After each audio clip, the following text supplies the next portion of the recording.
Deus, na carta de Paulo aos Colossenses, capítulo 3. Carta de Paulo aos Colossenses, capítulo 3. E vamos ler apenas um verso, verso 13. Na medida que nós formos avançando na análise do assunto, nós vamos ler outros textos. Mas vamos nos deter, primeiramente, nesse texto, Colossenses 3,13.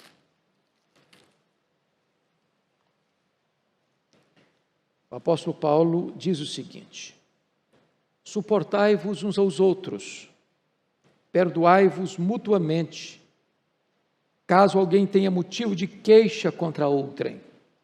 Assim como o Senhor vos perdoou, assim também perdoai vós. Bom, eu gostaria de conversar um pouco com vocês hoje sobre essa questão fundamental, que é o perdão. Concordo com o apologeta cristão C.S. Lewis, quando ele disse que é mais fácil falar sobre perdão do que perdoar. Não é um grande desafio preparar um sermão sobre perdão, mas perdoar alguém que machucou você é uma experiência magnífica. Pastor Arival estava contando de ser o primeiro Dia dos Pais que ele passa sem o seu pai. E esta semana, precisamente domingo passado,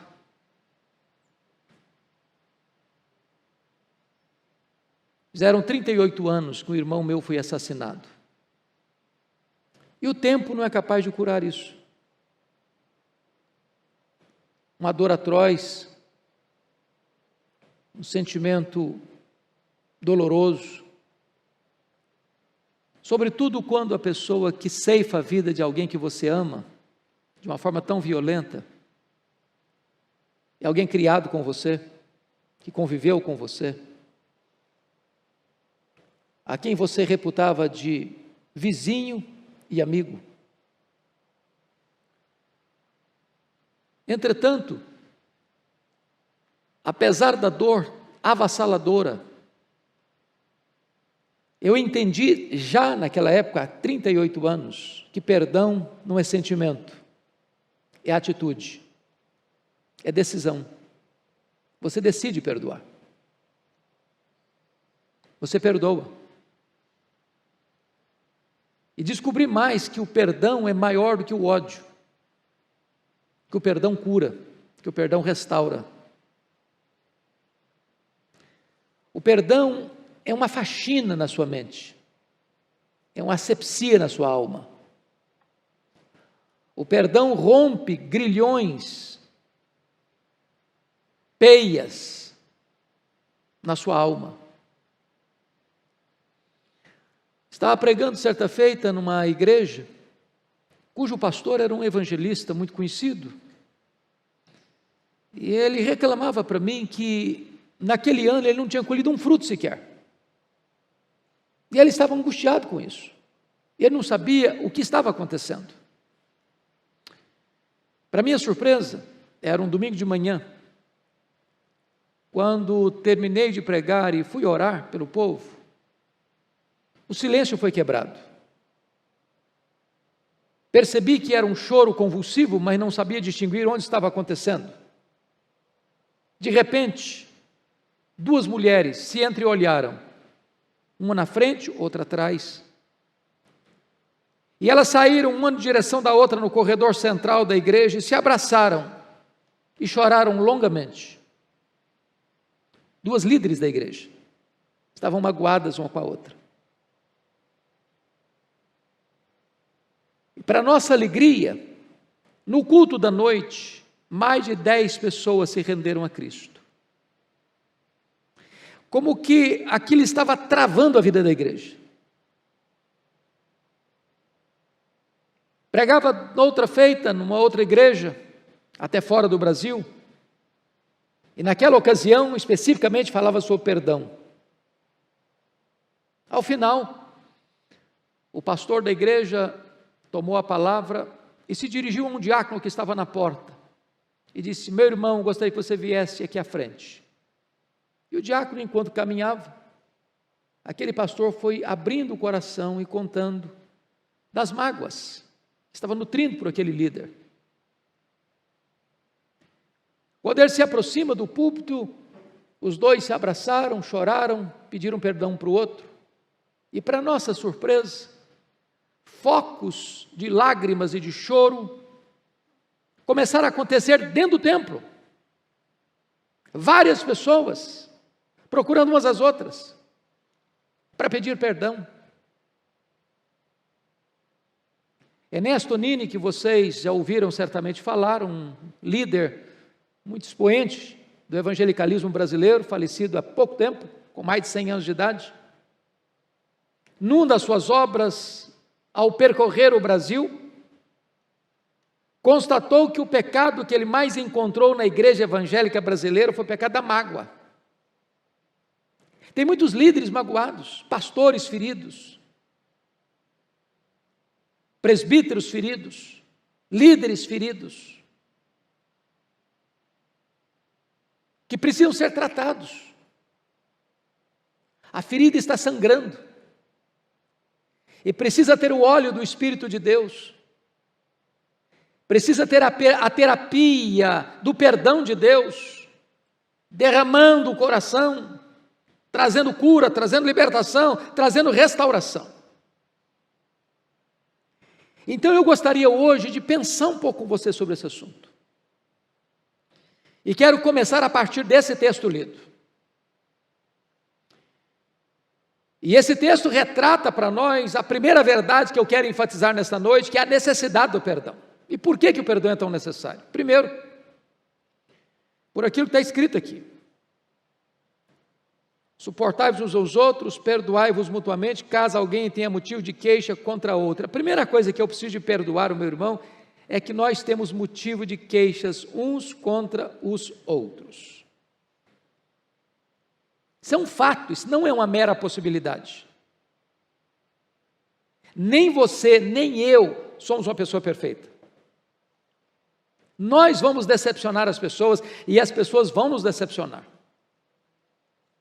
É claro que essas decepções podem ser pequenas, leves, médias, pesadas. Mas é absolutamente necessário que haja perdão. E gente crente, escute isso que eu vou dizer, gente crente briga, sabia? Se desentende. A Bíblia diz que Paulo e Barnabé se desentenderam e não puderam caminhar juntos mais por causa de João Marcos. É claro que lá no céu, nem você nem eu vamos precisar perdoar. Perdão é para aqui, é para agora. Então eu gostaria que você agora parasse um pouquinho e perguntasse assim: tem alguma coisa pendente na sua vida nessa área? Dentro da sua casa, com a sua família, lá no seu trabalho? Talvez lá no passado, que precisa ser tratado, trazido de volta para ser curado. Mas por que é necessário perdoar? Primeiro, amado, que se você é crente, você recebeu uma nova vida. E guardar mágoa não combina com essa nova vida que você recebeu. Eu não estou dizendo que se você é crente, você não está sofrendo injustiça. Penso, por exemplo, no caso de José, que sofreu 13 anos até ser honrado no Egito. Mas antes de encontrar os seus irmãos, a decisão de perdão já estava no seu coração, porque quando nasceu o primeiro filho, ele botou o nome no menino de Manassés: o Senhor me fez esquecer.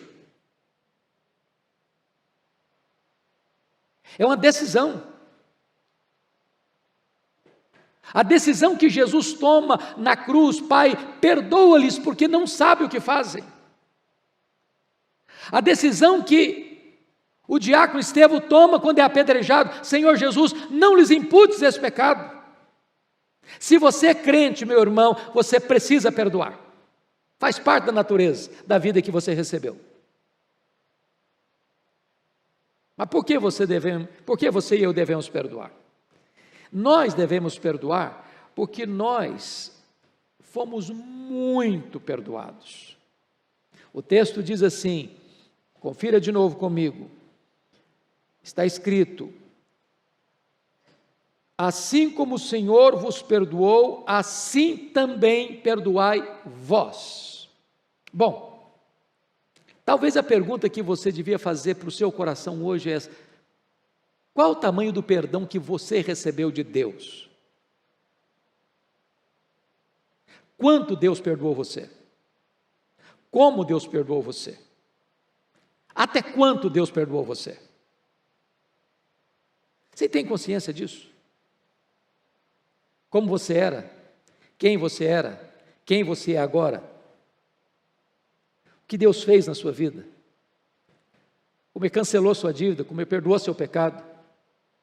E a Bíblia diz que Deus pega o nosso pecado e lança para trás das suas costas. Que Deus pega o nosso pecado e com uma névoa Ele desfaz. Ele pega o nosso pecado e afasta de nós o nosso pecado, como Ele afasta o Oriente do Ocidente. Como Ele pega o nosso pecado e joga lá nas profundezas do mar. E talvez, como o Corey ten Boom disse, bota uma placa depois, é proibido pescar aqui. Assim como você recebeu esse grande perdão, você deve perdoar. E Jesus ilustra isso com a parábola, chamada a parábola do credor incompassivo, que é uma das mais ricas parábolas das Escrituras sobre essa questão do perdão. Do homem que devia 10.000 talentos e foi perdoado. E hoje, pastor Arival, eu estava em casa pensando neste assunto, resolvi examinar melhor isso, porque 10.000 talentos era uma cifra astronômica no primeiro século que nenhum cidadão podia dever. Um talento são 35 quilos de ouro, 10.000 talentos são 350 mil quilos de ouro. Eu não sei se você é do ramo, mas sabe quanto está valendo hoje? 9 de agosto, 1 grama de ouro. Se são 350 mil quilos, são 350 milhões de gramas. Cada grama hoje vale R$ 356,02.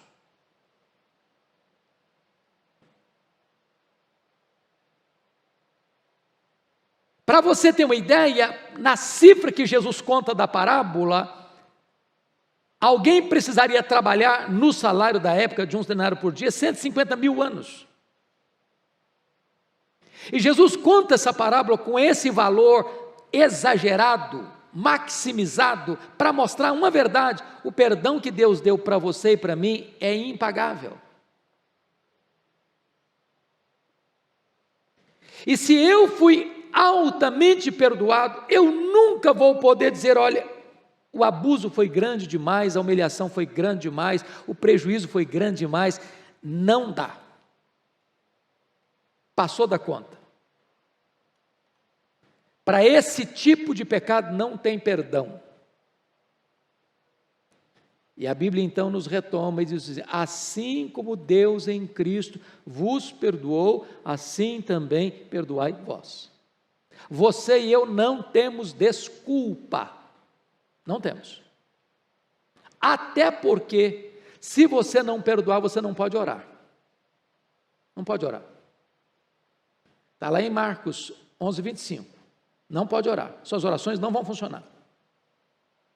Se você não perdoar, você não pode adorar. Deus não aceita o culto. Lembra que Deus rejeitou Caim e a sua oferta? Por quê? Tinha ira, inveja no coração do Caim. Se você não perdoar, você não pode ser perdoado. Pai, perdoa-nos as nossas dívidas, assim como nós perdoamos os nossos devedores.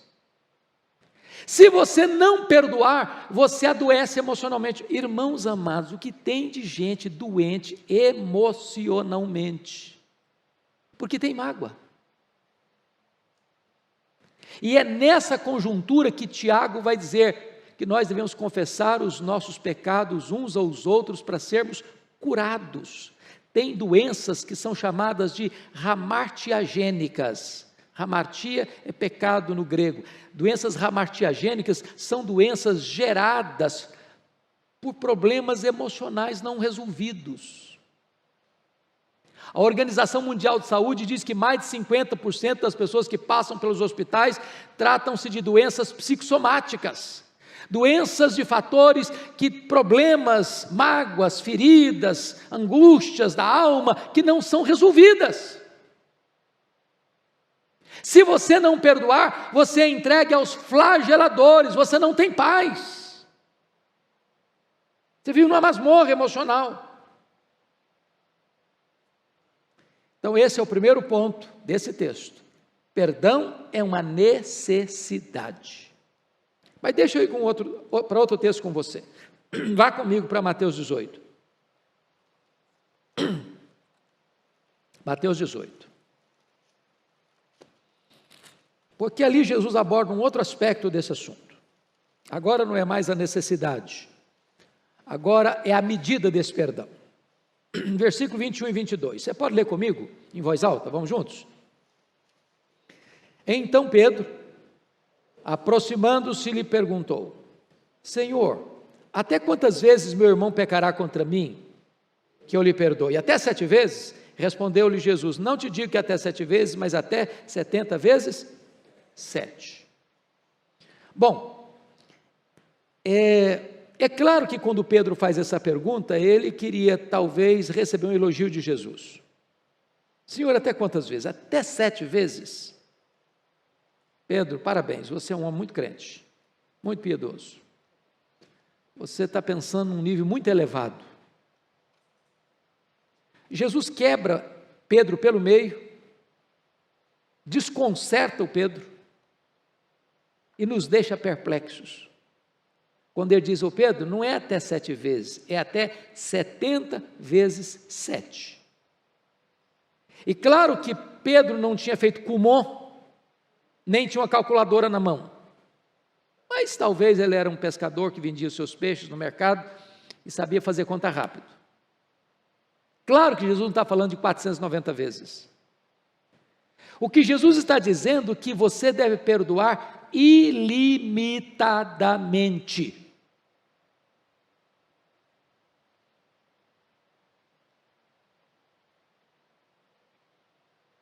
Porque, pense comigo, irmãos, na prática, se alguém falha com a gente, tá bom,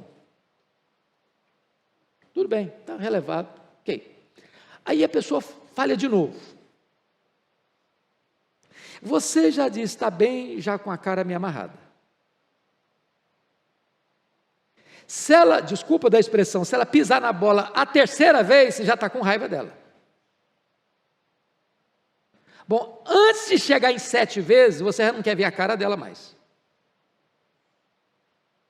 Honestamente, não é assim que acontece com a gente?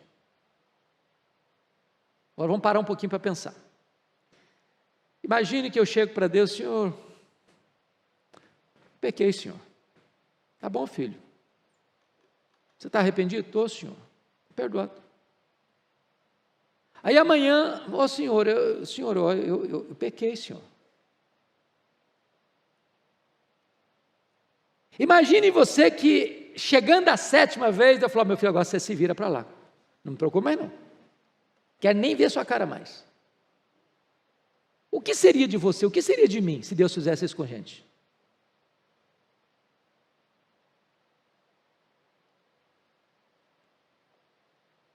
Esse negócio é mais sério do que a gente imagina, irmãos. Vida cristã é coisa muito mais séria do que a gente imagina. Senhor, é até 7 vezes? Não, Pedrão, não é até 7 vezes, não, até 70 vezes 7. Não tem limite. Mas eu não estou falando de coisinha miúda, não. Eu posso falar de coisas graves, sérias. Vamos pensar, por exemplo, no testemunho de Corrie ten Boom. Alguém já leu, chegou a assistir lá atrás o filme Refúgio Secreto? Alguns aqui já viram. Você se lembra desse fato no período da Segunda Guerra, os nazistas massacrando o mundo? Aquela família da Holanda foi capturada. Todo mundo morreu, exceto 2 meninas, que escaparam, foram para o campo de concentração. Corrie ten Boom e Betsie ten Boom. A Betsie sofreu torturas terríveis nas mãos de um soldado nazista, ela que já estava frágil, fraca, doente, com escassez de pão, com torturas mentais e corporais, e esse soldado nazista matou a Betsie na frente da sua irmã. E gosto de sangue veio na sua boca. Por providência divina, Corrie ten Boom foi liberta. Saiu do campo de concentração, escapou. A guerra acabou. E agora Corrie ten Boom está pregando nas igrejas, dando testemunho. Quando certa feita ela pregava numa igreja na Alemanha. E ao terminar de pregar, ela estava na porta abraçando as pessoas, quando ela vê um senhor de cabelos grisalhos se aproximando, e ela reconhece esse homem. Era exatamente o nazista que tinha matado a sua irmã com truculência. O gosto de sangue veio na boca de novo. Quando o homem estendeu a mão para ela, ela encolheu a mão. Mas você sabe quando o Espírito Santo de Deus fala com a gente? Não estou falando de falar com a voz audível, nem com voz mística. É aquela convicção de Deus que lhe dá no momento. E então ela estendeu a mão e disse a ele: eu sei quem é o Senhor. Eu sei o mal que o Senhor me fez. Mas em nome de Jesus, o Senhor está perdoado. Fique livre, porque agora eu estou livre. Perdoe. Não importa o que a pessoa fez. Passa a esponja do sangue do cordeiro nessa ferida. Fique livre. Pois bem, eu gostaria então de concluir, levando vocês ao terceiro e último texto. Vá comigo para Lucas 17, versículos 3 a 5. Porque aqui tem algumas lições importantes. Primeiro é a necessidade, segundo é a medida. Agora a questão é como eu perdoo. Quais são os passos que eu devo dar? Então vamos lá. 17:3 diz assim de Lucas: acautelai-vos, se teu irmão pecar contra ti, repreende-o, se ele se arrepender, perdoa-lhe. Se por 7 vezes no dia pecar contra ti, e 7 vezes vier ter contigo dizendo: estou arrependido, perdoa-lhe. Então disseram os apóstolos ao Senhor: aumenta-nos a fé. Bom, primeiro passo: cautela. Acautelai-vos. Por que cautela? Porque não se trata desse assunto perdão sem envolver gente machucada. Então, você não vai a um médico com o braço quebrado e ele dá murro no seu braço.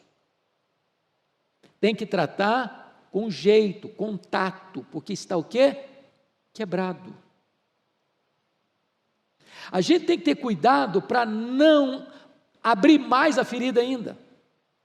Ou não usar, numa expressão bem brasileira, uma marreta de 5 quilos para pregar uma taxinha. Uma força desproporcional ao problema. Vá com cautela. Porque tem gente que até no ato de pedir perdão ou de perdoar, manifesta a sua arrogância. Diz assim: olha, porque eu sou um homem de Deus cheio do Espírito Santo, eu resolvo perdoar você que é um crápula. Bom, em vez de resolver o problema, ele criou mais um. Cautela.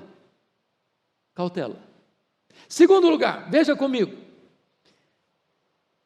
Se teu irmão pecar contra ti, repreende-o. O que o texto está querendo dizer para você é o seguinte: não jogue mágoas debaixo do tapete. Não vá levando a vida cristã empurrando com a barriga. Trate do assunto. Há um ditado brasileiro que é muito comum: é melhor você ficar vermelho 10 minutos do que amarelo a vida inteira. Resolva o assunto. Com isso, Jesus está querendo dizer que silêncio não é sinônimo de perdão e que o tempo não cura essa ferida. Gangrena a ferida. Então vá lá e converse, vá lá e trate do assunto. Terceiro, o que está escrito aí no verso? Se ele se arrepender, perdoa-lhe. Mas note você, se o teu irmão pecar contra ti, vai a ele, não vai ao vizinho, não vai ao pastor, não vai ao presbítero, não vai ao diácono, não vai ao colega, não vai à turma, gente, fulano fez coisa errada comigo. Não, trate com ele, resolva o assunto lá. Resolvido o assunto, acabou. Não bota no ventilador, não. Desculpe, irmãos, não bota nas redes sociais, não. Se o teu irmão pecou contra ti, vai a ele, não é a mulher dele, não é o filho dele, não é o pai dele, não é a vizinhança dele, vai a ele, trata do assunto. Se ele se arrependeu, está resolvido, perdoa. Agora, notem comigo, que chega no versículo 4, o que Jesus está dizendo aí é tão chocante, é tão fora da realidade do sentimento humano, que nós chamaríamos de um perdão ilimitado. Confira aí, versículo 4. Se por 7 vezes no dia pecar contra ti, e 7 vezes, está implícito, no dia vier ter contigo, dizendo, estou arrependido, perdoa-lhe. É claro que Jesus, assim como na parábola do credor incompassivo, usa uma cifra astronômica, aqui ele usa uma realidade impossível. Eu não conheço nenhum caso de alguém furar com você deliberadamente 7 vezes num dia só. E 7 vezes reconhecer o erro e vir pedir perdão. Eu não conheço nenhum caso. Mas Jesus usa esse caso exagerado exatamente para dizer uma coisa: ainda que aconteça esse fato exagerado, perdoe ilimitadamente. Ilimitadamente.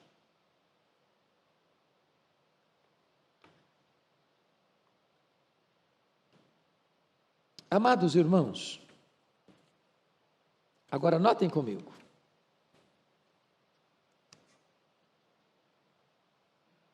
Vamos pensar em perdão. Há 2 coisas importantes aqui. Existe o perdão unilateral e existe o perdão bilateral. O que é o perdão unilateral? Imagine que alguém faça mal para você. Você resolveu perdoar essa pessoa, mas ela não quer, ela deliberadamente não quer nada com você. Está resolvido. Você tirou aquela ferpa venenosa do seu coração. É problema dela. Como diz Paulo lá sobre a questão do Alexandre o latoeiro, causou muitos males, o Senhor lhe dará paga das suas obras. Mas você perdoa, não guarda mágoa. Entrega para Deus. Seu papel é perdoar, pagar o mal com o bem e entregar para Deus. Agora, em havendo possibilidade, restaure a relação. Lembra o que aconteceu no ensaio do discurso do filho pródigo? Ele ensaiou um discurso: eu vou chegar lá e eu vou falar para meu pai: pai, eu pequei contra ti, pequei, etc e tal, então faz o seguinte, eu, digno de ser filho eu não sou mais, então me trata como um dos teus trabalhadores, jornaleiros. E você está feliz com isso? Mas o pai diz: não, você é filho, vou trazer roupa nova, vou trazer anel, vou trazer sandália, vou fazer uma festa, vou restaurar, meu filho, a nossa relação anterior. Não é plenamente cristão você dizer, eu te perdoo, mas você para lá e eu para cá. Porque se Deus fizesse isso com você e comigo, o que seria de nós?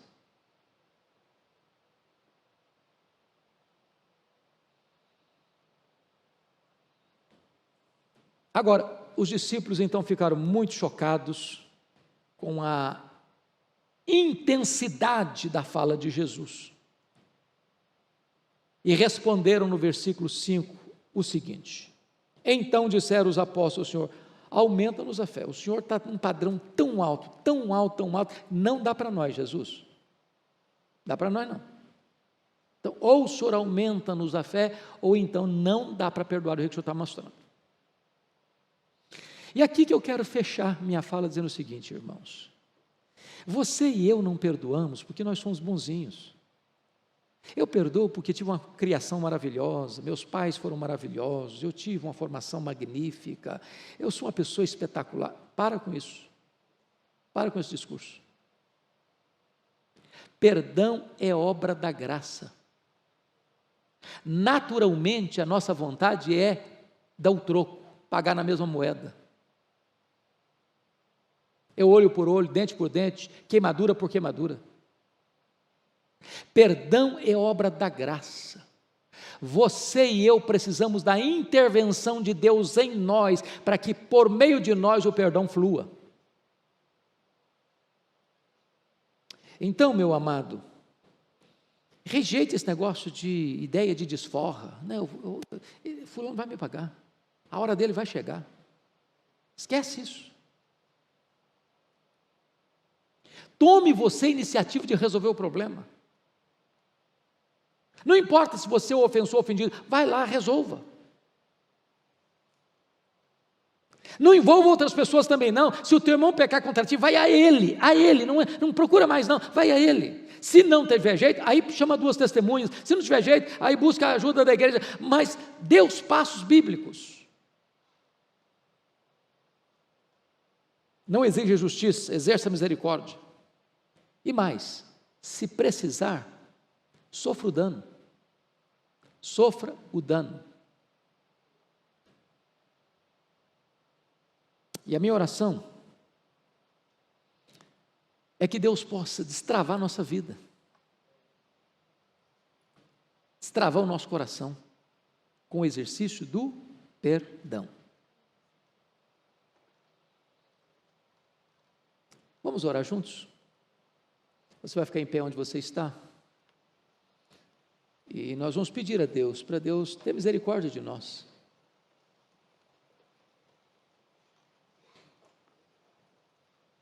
Se tem alguma pendência na sua vida nesta área, antiga ou recente, tome a decisão hoje de resolver isso, de pedir perdão e de perdoar. Faz uma asepsia na sua alma, uma faxina na sua mente, para que o seu coração hoje saia daqui livre, para a glória de Deus. Senhor, nós cremos na Tua palavra. Esta palavra é viva, é eficaz. É claro que nós, por nós mesmos, não podemos cumprir as exigências da Tua palavra. Mas nós te pedimos, aumenta-nos a fé, reveste-nos com o poder do Teu Espírito, conceda-nos o mesmo sentimento que houve também em Cristo Jesus, e ajuda-nos a perdoar uns aos outros, assim como Tu nos perdoaste em Cristo Jesus. Deus, se há alguém aqui hoje com alguma mágoa no coração, alguma dor, ou se há alguém aqui, meu Deus, ou nos assistindo pela internet, que foi ferida na alma, nas emoções, no corpo, sofrendo abusos na infância, violência doméstica, que foi massacrada psicológica e emocionalmente, e que carrega esses traumas, essas dores, essas feridas emocionais, que nesta noite seja um tempo de cura, que as algemas se rompam, que os grilhões se quebrem e que esta masmorra seja aberta, para que haja libertação e cura emocional e saúde emocional e sobretudo a bênção plena e maiúscula do Teu Espírito jorrando sobre este coração. Assim oramos, Deus, em nome de Jesus. Amém.